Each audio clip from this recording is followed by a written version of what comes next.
People who tell you that you can't say no at work are full of it. Hi, I'm Ria.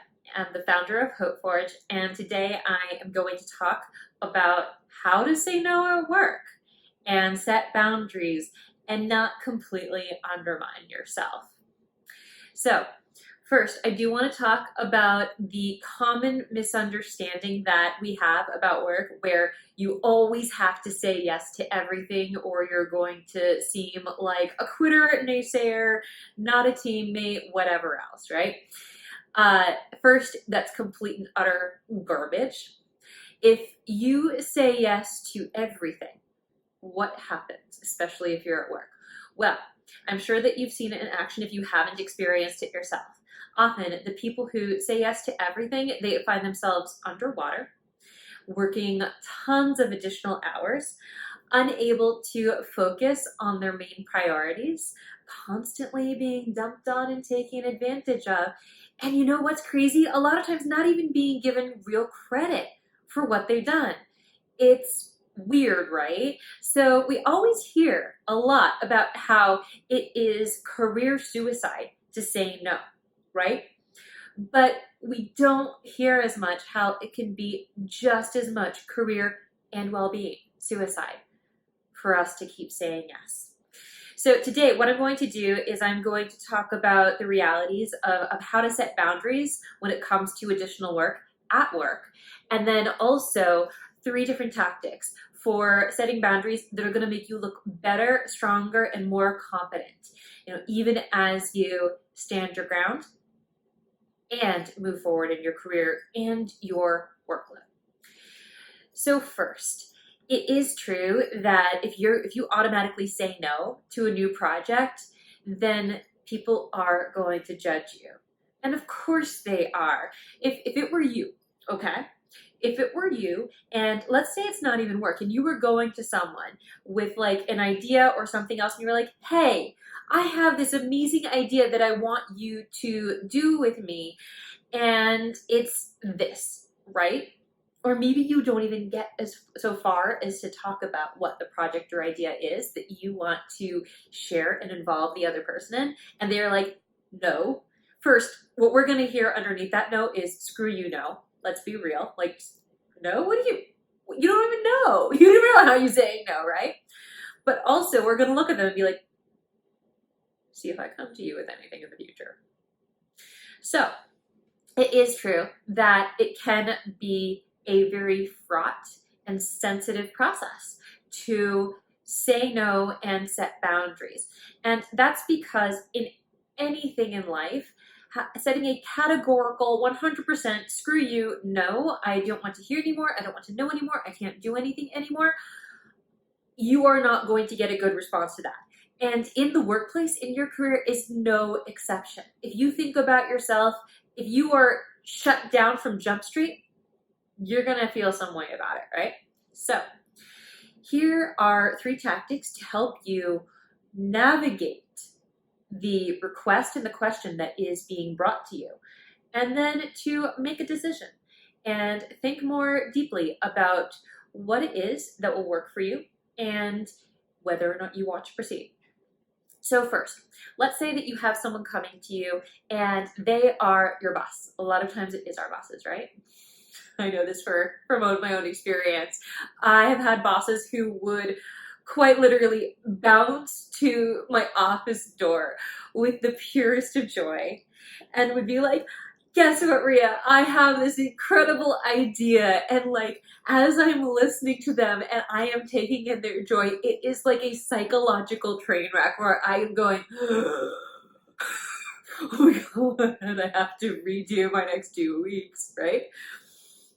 I don't know if that's ever happened to you. It definitely, obviously, has happened to me. So you have your boss and they come to you and they have this extraordinary idea and you are the magical fairy, godmother, godfather, gender spectrum, not gendered person to do it for them. So let's say it sounds like a completely fucking bonkers idea. They have everything planned out, right? Everything planned out. And they know exactly how it's going to go and exactly how you're going to do it, even though they do not know exactly what you do. because a lot of times they don't.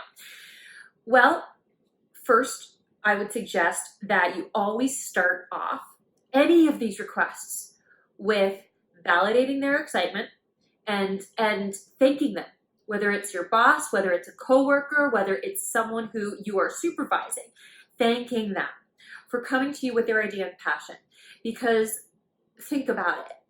If someone is coming to you with a request, if someone is coming to you with an idea, they trust in you and your abilities enough. They want to give you a shot on this. They thought you could handle it. They thought that you are capable. That's really pretty awesome, right? So you want to recognize that. So first, validate and just be like, that sounds really exciting, or if you don't think it's exciting, because sometimes you don't, but you see that they are really into it, be like, oh, I can see that this is really exciting to you.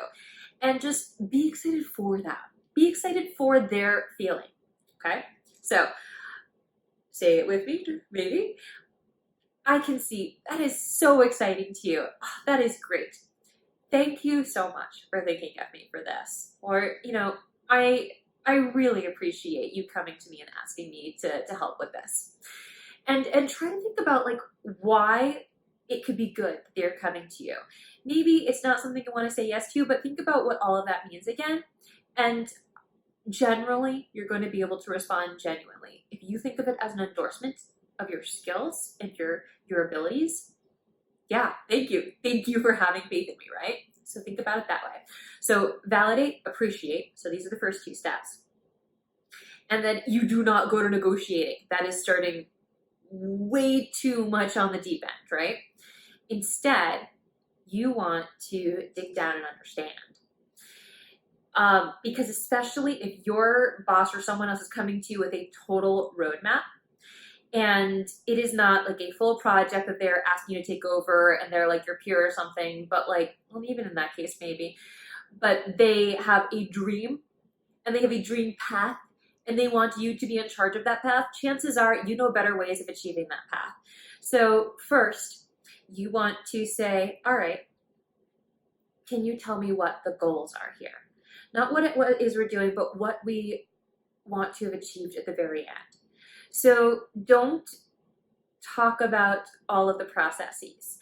Talk about what it is at the end of whatever project, event, whatever else is that they want you to do, what the outcomes are going to be. And even say, what are the deliverables that you think are necessary and what are the outcomes? What are our aimed for outcomes? And talk about that with them. And really think about what it is they want from their outcomes. And then think about what their plan is. As you look at their plan, if you can see better ways of doing it, and honestly, there are going to be a lot of ways where I think that you're going to see opportunities for improvement and change, then offer your tweaks.